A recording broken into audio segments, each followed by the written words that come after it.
I just saw the mismatch, you know. I mean, like, well, a guard on a big, not necessarily what you're saying. It was a mismatch, and honestly, I was looking for Cedric Casimir, you know, because he hit the last couple shots and stuff like that. But once Dave set the pick and stuff like that, and I seen they were trying to help with Dave, like he had stories on him, and I tried to look for him, and he wasn't open. It's just coaches looked at me and just told me to go. So I mean, just hours in the gym, you know, you take that shot, you know. So I mean, I just thank God it went in. I just try to help my father through it went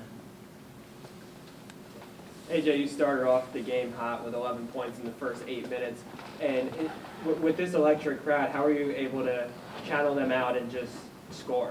I mean, you know, he's a great coach and a great organization and stuff like that. But I mean, at the end of the day, it's still just basketball, you know what I mean?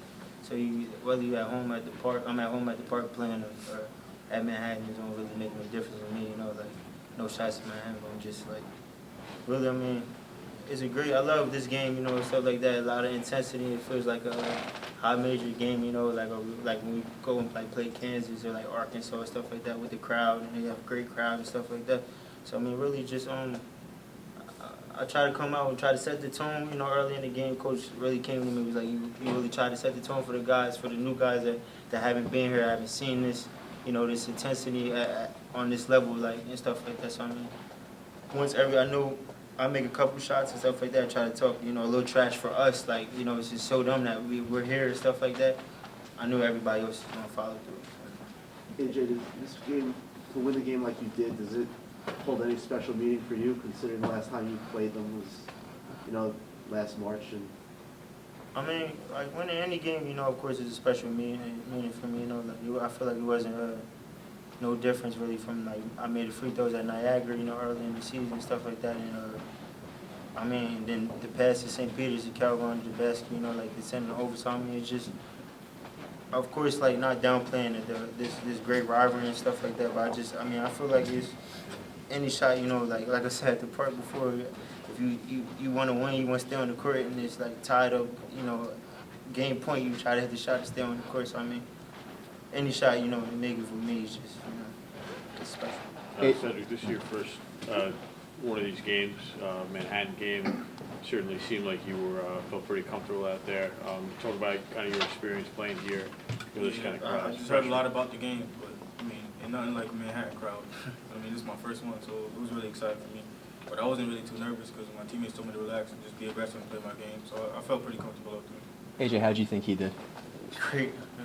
I already know, you know, I first time he came in the gym, you know, like, not the first time he came in the gym, like, I had to see him play first, you know, like, he was kind of little and stuff. I mean, once I saw him play, you know, and how he scored the basketball so effortlessly, and I looked at his highlights when he was at South Kent on YouTube and stuff, and I'm like, oh, this kid, you know, he's amazing and stuff like that. So I mean, like, I knew once he saw one go in that he was gonna be fine. Like, he's a great scorer, and y'all gonna have a real treat to watch in the next couple 3 or 4 years. AJ, how would you describe the impact of right after Manhattan makes a great play and gets a lead, you guys drill them right back? I mean, that's basketball, you know, the game is built off of runs and stuff like that. So, I mean, basically we just try to keep our composure. And, like, in practice, we play a high intensity, you know, we up and down the floor.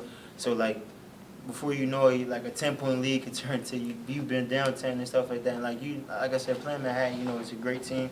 So we already said, Coach already explained to us, like, they're going to, well, if we punch them in the mouth, they're going to punch us in the mouth right back. So you got to be ready to, you know, throw another punch and stay up. So, I mean, that's really what we try to keep our composures, you know, got it down the floor. And, God, the writer made the shot. They put us back up. Let me try one more time. You know, they only had the lead for just a split second. Do you think that Manhattan would have been harder to beat if they'd held the lead for longer?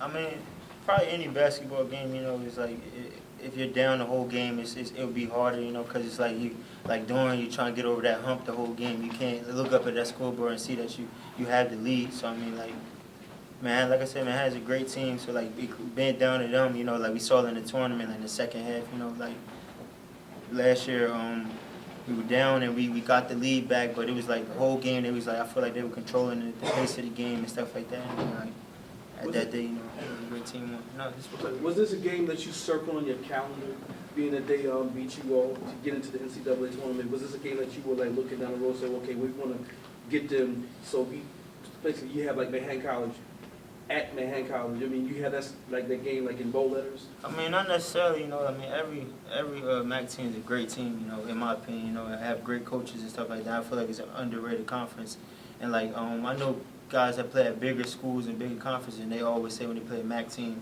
that they play them tough, you know, no matter who it is. I feel like that everybody else might circle it on their calendar, so then it brings, you know, like to our attention. But I mean, like you gotta take every game by game, you know, because I mean we could be 0 and 20, you know, and then we circle that on the calendar. It's like for what, you know. But I mean, of course, you know, you want to circle it because it's a rivalry and stuff like that. And then yeah, of course, I don't want to say I want to downplay it, but I mean, it's a great game, you know. Just it's a game that you look forward to, just like every other MAC game, you know.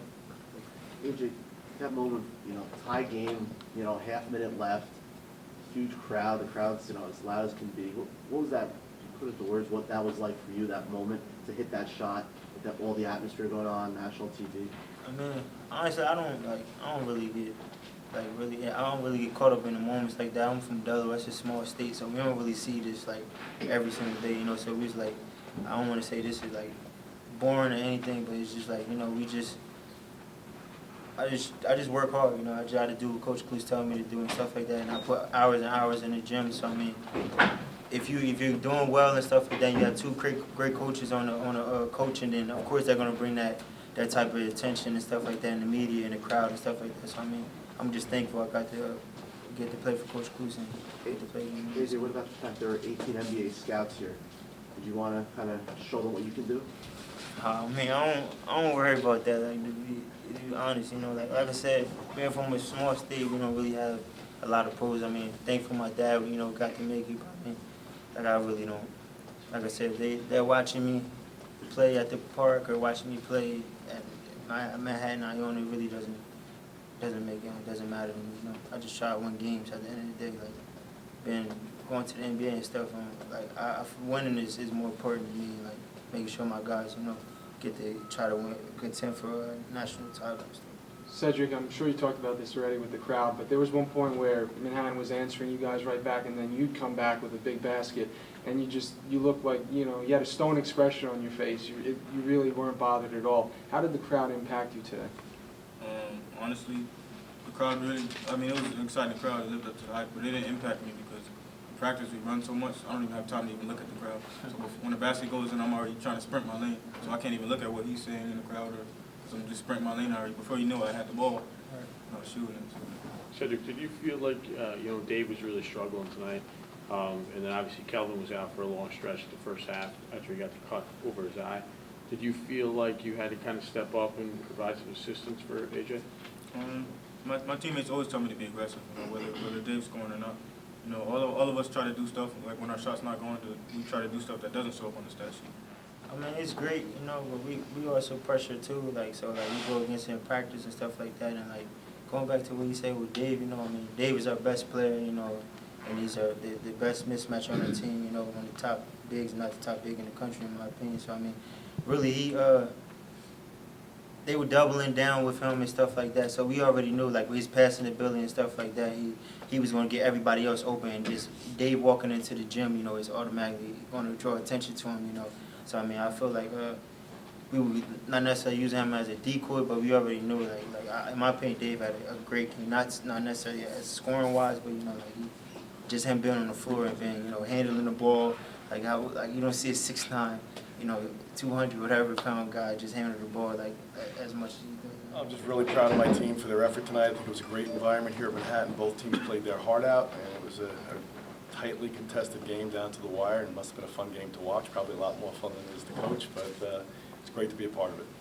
Tim, here we have an upperclassman and a freshman, both very cool customers. Why are your guys such cool customers out of them? I think we try to stress them out a lot in practice, and if you ask them, they would probably tell you we put a lot of stress on them within our practice day to try to get them used to these situations, but in all fairness, it's a gift they both have. And that's not something that comes natural to everyone. It's not something you can teach everyone. I think for whatever their environments were and coming up within their families and backgrounds and playing ball, they've just been those kind of kids, and we've been fortunate enough to get them to come play for us. Is that a factor when you're looking at a potential player? Absolutely. You want to see how they play in the tight games and late in games, and can they make the big shot? Do they make the big play? You know, you can miss a shot if you're comfortable shooting it. It's a miss, you're okay. But if you see a guy who gets a little bit tight and starts licking their lips and stuff like that, there's little keys of things that you look for in players, and that's in those situations. Tim, midway through the first half, you slid into a 2-3 to really combat Manhattan. How much of an adjustment was that, and how much did it help going into You know what, halftime? we throw a lot of defenses at teams. Tonight, we didn't really use a lot of them. We only used 2 or 3 tonight, and we were just mixing it up because, again, when Kelvin went down and Ryan got hurt and Ibn twisted his ankle, I thought we were going to have to go to one of our cheerleaders next. So we're just trying to buy some time, and we knew we were going to have some of those guys in there for long minutes, and we couldn't chase around the whole time. So we even pulled our pressure off and never really went back to it for that reason as well.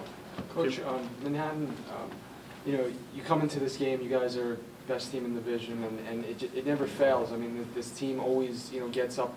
Both teams get up for the games, but Manhattan always, you know, poses that atmosphere. Just coming in here, you know, just how do you deal with a team like that they may not have the best record in the league, but I don't they'll go by always. record. If you take away the beginning of the year, they're one of the hottest teams in the league, and they're one of the most talented in preseason.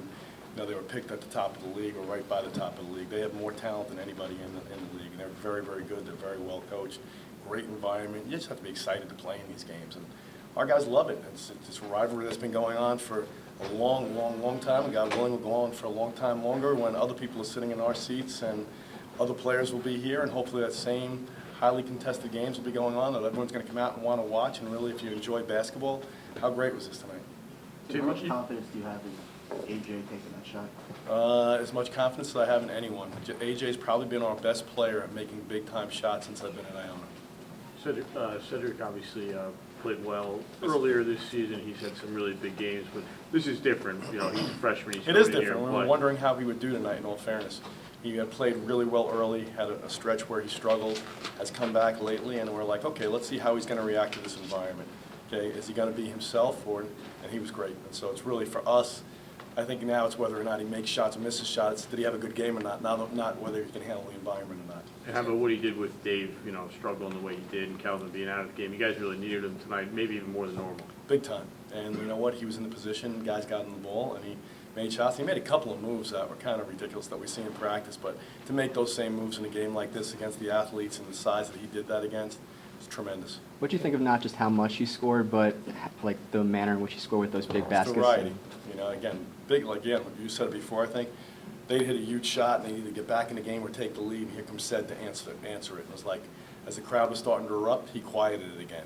So I think those were huge that we had answers, because if we didn't have the answer right then, the game might have turned in the other direction. Coach, For you guys, I mean, you're having a great year, to win here in the Manning game, what's the significance? It's just a great league win. It's the next one that we had up. It's a great rivalry, and to know that our guys can win on the road against pretty much anybody is a great thing. Obviously, we can lose to anyone, but it's nice to know that on a good night you can beat anyone. And tonight, not all of our players played their A game, which is also good, and we had guys banged up, and we still found a way. And again, we know the next time we see them in 2 weeks, it's going to be another battle just like this, except there's going to be more maroon in the stands than there is green.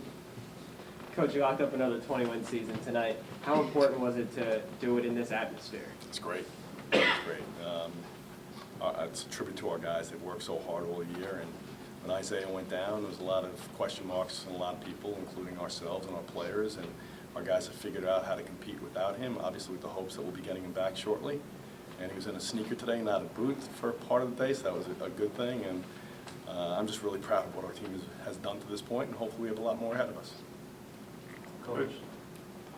Well, Kelvin Emile had that big three-point shot at the end, coming back from the injury in the first half. Tell us about his game. Kelvin just plays hard. If he hadn't gotten injured, I think he would have had a very good game for himself. It looked like he's comfortable out in those type of games, and when you give him the ball, most of the time something good's going to happen. Got a little bit lazy on a pass late in the game, but sure as heck made up for it, and he even told me he owed me one prior to that, so it's a nice payback that he did. And I think he's just getting better and better, and still rounding into form, but he's really come a long way.